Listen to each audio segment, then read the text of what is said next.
Morning students. हमारी series Everest coaching institute Phagwara से आज हम 10th क्लास के लिए balancing the chemical equation topic करेंगे।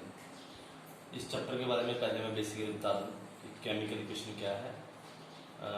केमिकल इक्वेशन एक कंसेप्ट है जब कुछ रिएक्टेंट्स कंबाइन होंगे इन सम कंडीशंस।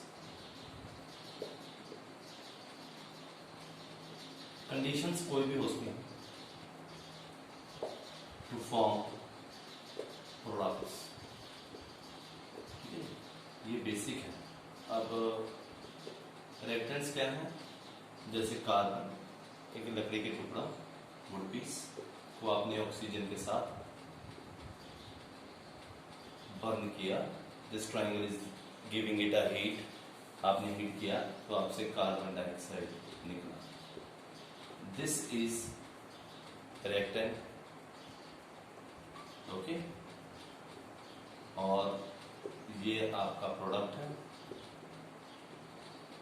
और ये आपकी कंडीशंस है।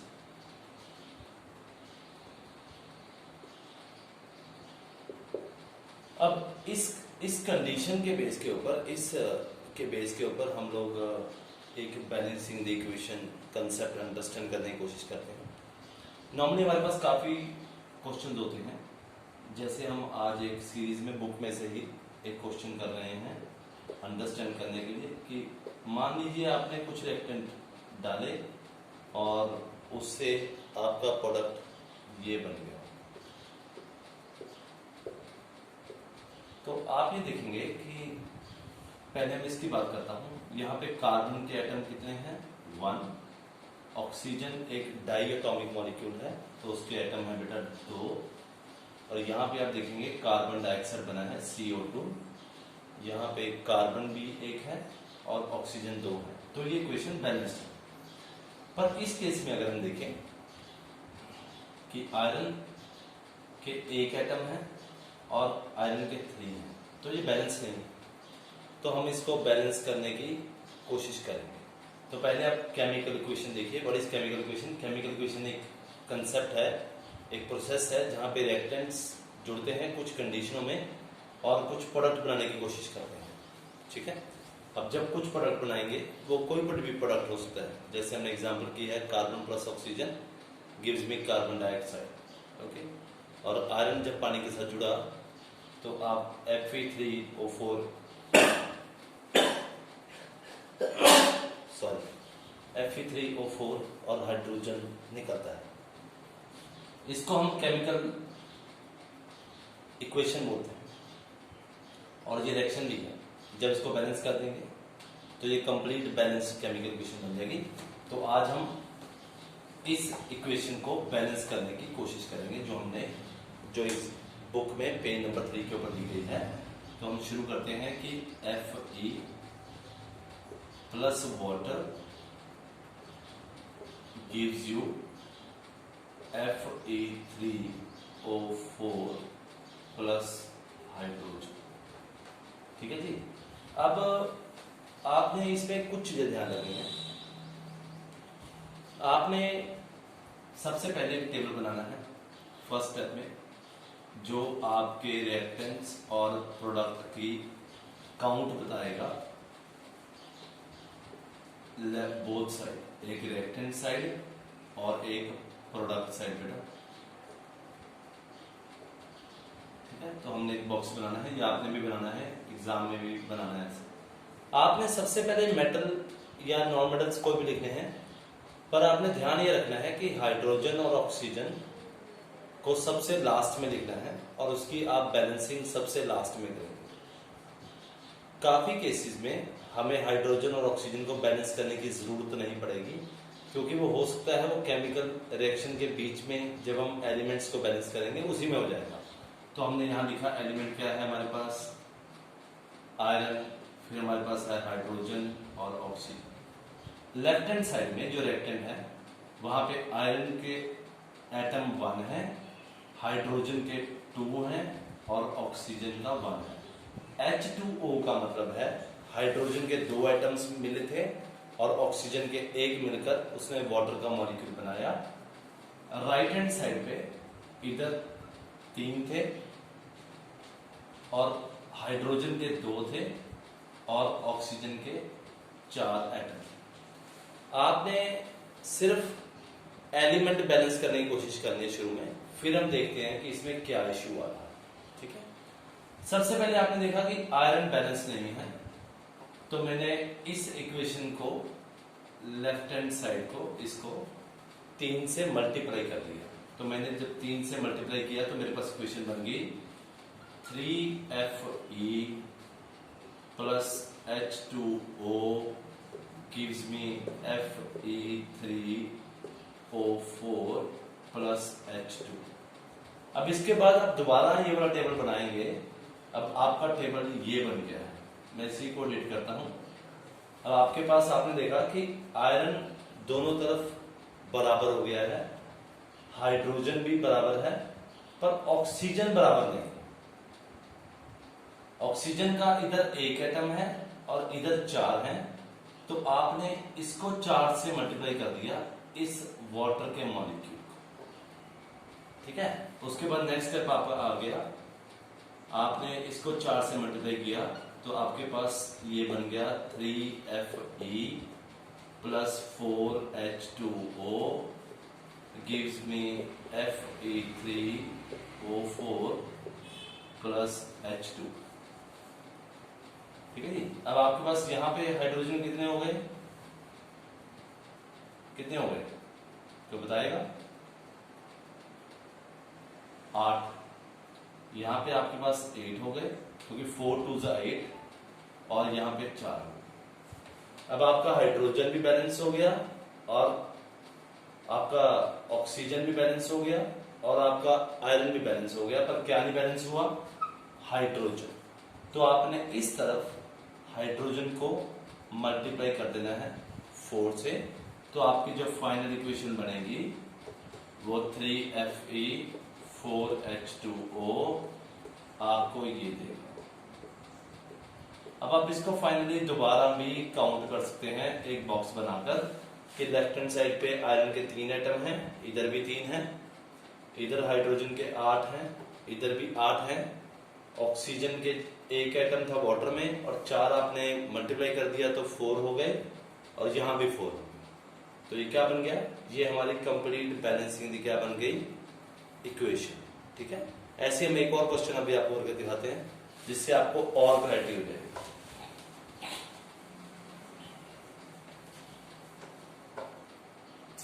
ठीक है, आप इसको प्रैक्टिस जितना ज्यादा करेंगे उतना ज्यादा आपको इसमें और क्लैरिटी आएगी। ठीक है, अब हम एक और क्वेश्चन करते हैं जिसमें आपको हो सकता है थोड़ा सा ध्यान देना पड़े।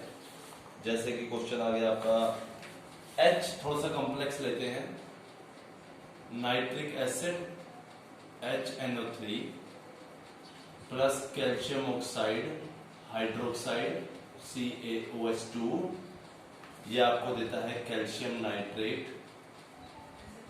CaNO3 plus water. ओके, तो हम इनको पहले बॉक्स बनाएंगे। जो हमारा पहला रूल है, यहां पे एलिमेंट, यहां पे काउंट ऑफ द रिएक्टेंट, कितने एटम है रिएक्टेंट में, और यहां पे बेटा प्रोडक्ट। हम कोई भी 2 एलिमेंट इकट्ठे करके नहीं लिख पाएंगे, ये अगर आपने लिख दिया तो क्वेश्चन गलत हो जाएगा। हमारे पास क्या क्या है? हमारे पास नाइट्रोजन है, हमारे पास कैल्शियम है, हमारे पास हाइड्रोजन है और हमारे पास ऑक्सीजन है। ठीक है जी, ये आपने नोट कर लिए। NO3 नहीं लिखेंगे आप, क्योंकि NO3 में नाइट्रोजन भी है और ऑक्सीजन भी है, आपने दोनों अलग अलग करके लिखने हैं। तो पहले आप नाइट्रोजन काउंट करेंगे। इस तरफ नाइट्रोजन का 1 ही एटम है और उस तरफ नाइट्रोजन NO3 के ऊपर 2 है, तो यहां पे 2 एटम आएंगे। ओके, कैल्शियम का यहाँ पे 1 है क्योंकि 2 एटम्स मल्टीप्लाई हो रहे हैं OH के साथ, कैल्शियम के साथ नहीं मल्टीप्लाई हो रहे, ठीक है। और राइट हैंड साइड पे भी कैल्शियम के साथ नहीं मल्टीप्लाई हो रहे, ओके। हाइड्रोजन हम काउंट करेंगे, यहाँ पे हाइड्रोजन 1 है, यहाँ पे OH2 का मतलब यहाँ पे 2 है, तो यहाँ पे 3 हो गया बेटा। और राइट हैंड साइड पे देखेंगे कि H2O ही है, तो हाइड्रोजन के 2 है।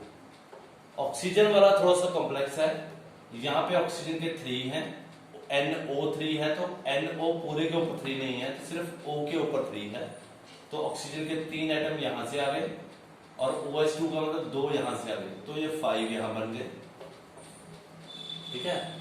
और NO3 2 6 और एक 7 बन गए। तो पहले हमारा रूल यही कहता है कि हमने हाइड्रोजन और ऑक्सीजन को छोड़ के बाकी सारे बैलेंस करेंगे। तो पहले मैंने नाइट्रोजन बैलेंस किया इस तरफ, तो मैंने इस इक्वेशन को 2 से मल्टीप्लाई किया। जब मैंने इस इक्वेशन को 2 से मल्टीप्लाई किया तो मेरी इक्वेशन बन गई 2HNO3 plus calcium hydroxide giving me CaNO3 2 plus water, okay. अब हम देखते हैं ये सारा स्ट्रक्चर चेंज हो जाएगा, हम इसी में चेंज करने की कोशिश करेंगे। आप अपनी नोटबुक में अलग अलग से बॉक्स बनाएंगे हर रिएक्शन को मल्टीप्लाई करने के बाद, एग्जाम में भी आपसे ऐसे ही पूछा जाएगा। तो नाइट्रोजन के लेफ्ट हैंड साइड कितने हो गए 2, हमने उस तरफ नहीं चेंज किया तो यहां भी 2 है, तो नाइट्रोजन मेरा वेरीफाई हो गया, ओके। अब कैल्शियम यहां 1 था, यहां भी 1 था, तो कैल्शियम को चेंज करने की जरूरत नहीं है। हाइड्रोजन यहां 2 और 2 4 हो गए, और उस तरफ 2 थे, ओके। ऑक्सीजन यहां 6 और 2 8 हो गया, और यहां पे ऑक्सीजन कितना हो गया 7। अब आपने ये दोनों वेरीफाई कर लिए कि ये दोनों काउंट पूरे हैं, पर अभी हाइड्रोजन और ऑक्सीजन जो कि हमारा लास्ट स्टेप है बैलेंसिंग का, वो नहीं पूरा। आपने हाइड्रोजन बैलेंस कर लो या ऑक्सीजन बैलेंस कर लो, अपना बैलेंसिंग हो जाएगी।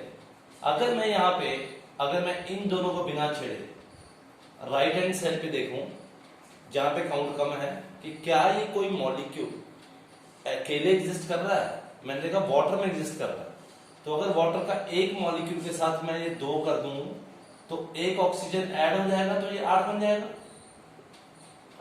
और हाइड्रोजन 2 थे, ये ऑटोमेटिकली कितने बन जाएंगे बेटा 4।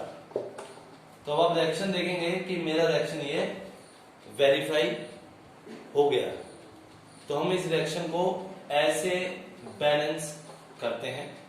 आप और भी क्वेश्चन ट्राई कर सकते हैं बुक के हिसाब से, आपको अच्छा लगे तो आप शेयर कीजिए। शेयर करने से फायदा ये होगा कि आपके फ्रेंड्स को भी नॉलेज शेयर हो, ठीक है। Wish you happy learning, bye.